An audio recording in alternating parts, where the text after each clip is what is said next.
tekan tombol subscribe, tekan tombol like, tekan tombol share.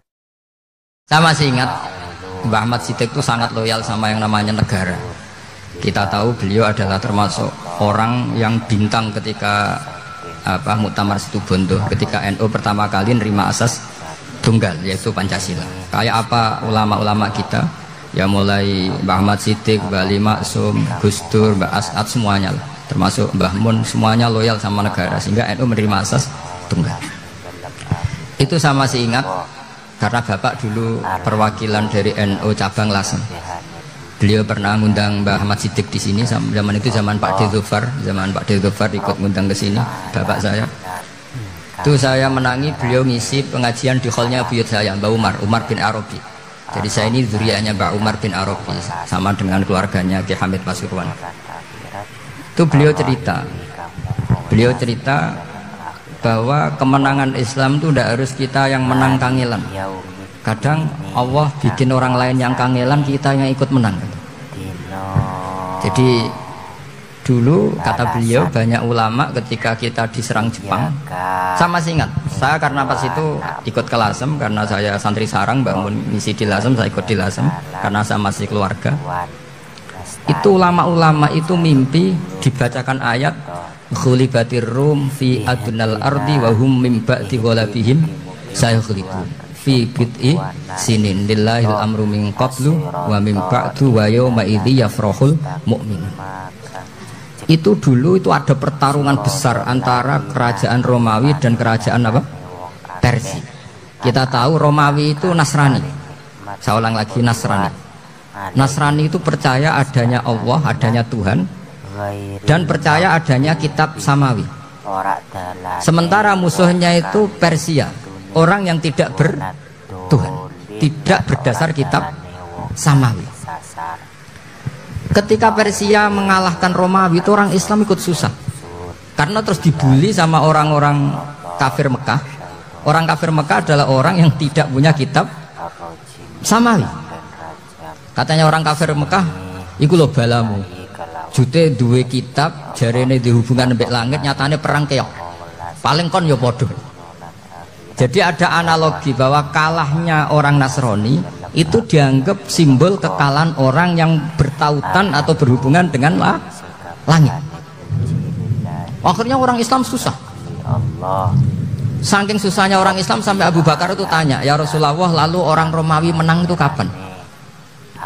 Terus ada surat turun Fidit isinin, ya kira-kira 3. Abu Bakar pas itu belum alim-alim amat. Jadi ngartikan 3 itu ya 3 betul. Sehingga beliau masyhur itu. Cara Jawa totoan itu kimar. Pokoknya nanti Romawi pasti menang 3 tahun lagi. Akhirnya ketika datang itu taruhannya dengan 10 onta. Datang ke Rasulullah, Nabi menjelaskan, "Lunda, bid'u itu mabenas salas ilatis itu 3 sampai 9. Kamu jangan bilang 3. Ya sudah, taruhannya ditambah sampai 100 onta. Tapi pembuktiannya enggak 3 tahun, tapi nunggu 9 tahun. Sampai jangan tanya, berarti dulu pernah taruhan halal. Zaman sebelum ngaji saya, sampai sudah sering taruhan. Jadi jangan nyalahkan saya. Nanti itu ada ilmunya, namanya nasah mansukh. Dan taruhannya Abu Bakar tidak kayak sampean.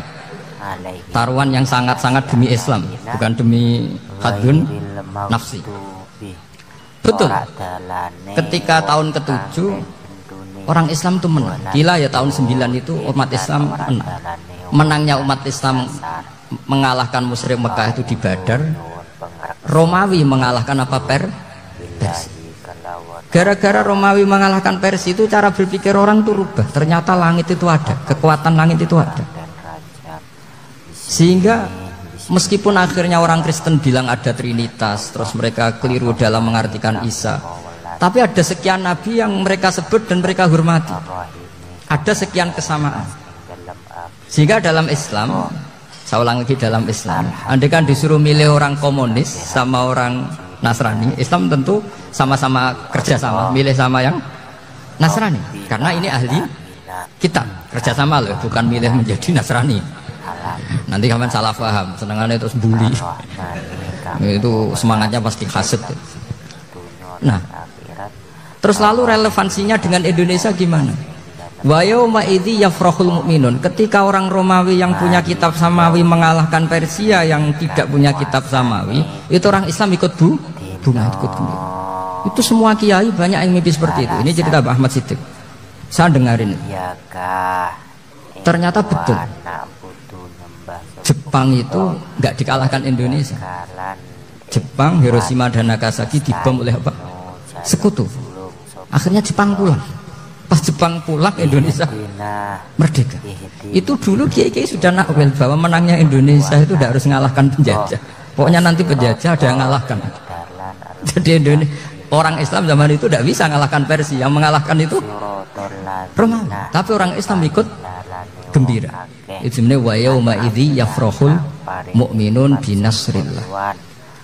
Jadi orang itu cara berpikir Quran itu beda. Sehingga saya ini cerita ke cucu-cucu Mbah Siddiq karena ya nasabnya sama sampai saya karena sama-sama sampai Mbah Sambu.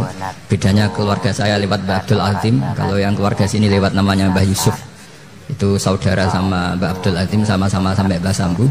Tapi keinginan saya tentu bukan sekedar silaturahim gagah-gagahan diceluk Gus. Celuk Gus repot. Nak ora alim ra pantes. Nak beling ra pantes. Salam templek 1.000 jaluk swarga. Kan kok mentalane 1.000 jaluk. Kamu nginep di hotel 100.000 itu tidak cukup, apalagi untuk bayar apa? Surga. Itu enggak sopan sekali. 1 juta ya nggak bisa itu, 100 juta juga nggak jelas juga. Terus sampai mendingan nggak usah salam template, malah nggak mungkin masuk surga kalau. Jadi dulu yang namanya zuriyah, sampean tenang saja, nasab sampean tidak kalah dengan kita, karena nanti setelah di kuburan itu gus-gus itu nggak penting. Semua kalau tanya bapak kamu siapa, jawabannya siapa? Nabi Ibrahim. Sudah parmen parlan hilang semua, sudah aman pokoknya nanti, karena kalau nanti ditanya malaikat bapak kamu siapa, jawabnya Nabi siapa? Ibrahim. Makanya saya itu pemuja Allah yang serius. Sampean ya pemuja Allah, tapi kan kadang kurang alim. Saya ini pemuja Allah serius. Saya itu kalau ngaji, ya ngaji biasa belajar, itu sering nangis seneng. Misalnya saya baca tadi, Miftahul Jannah la ilaha illallah, kunci kok dikasihkan. Kita ini masuk neraka gak pantas, enggak bawa kuncinya kok masuk gitu. Harusnya kita ini masuk surga, kita kan pegang kunci surga, gak pegang kunci neraka. Maka aneh kalau kamu masuk neraka itu aneh. Coba kita pegang kunci surga apa kunci neraka? Tapi kata teman saya, so neraka ora ono kuncinya. Karena tidak ada pintunya. Terus saya bilang, kamu kok tahu? Memangnya mau ke sana kata saya. Saya tidak punya rencana tahun neraka.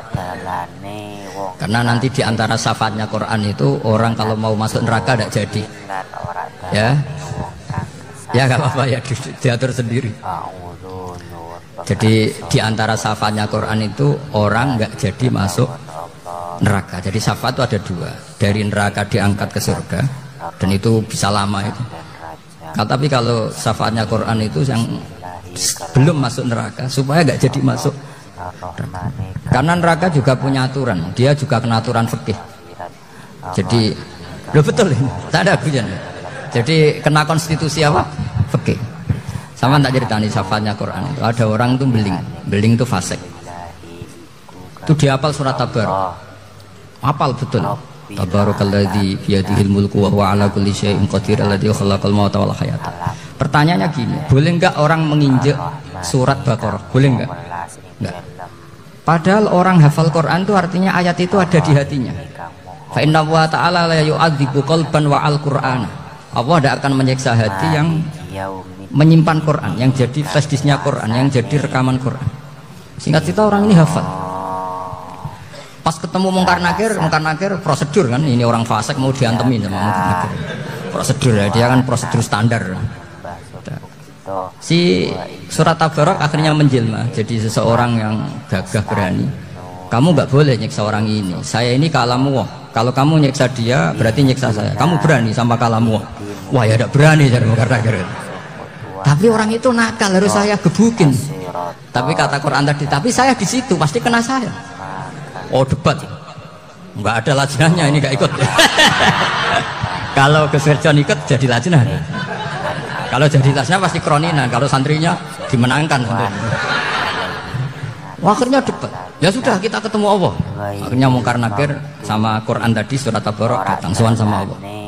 Terus kata Allah, memangnya kenapa Mungkar Nakir? Saya harus nyiksa dia karena dia fasik ya Allah. Memangnya kenapa surat Tabarok? Saya ada di situ. Menurut aturan orang tuh nggak boleh injak-injak Quran. Kalau dia nutuk saya, nutuk Quran, itu harus dikasih tahu fikihnya Mungkar Nakir.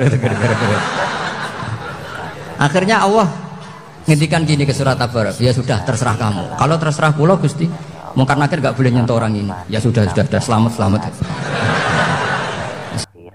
Tekan tombol subscribe, tekan tombol like. Alhamdulillah.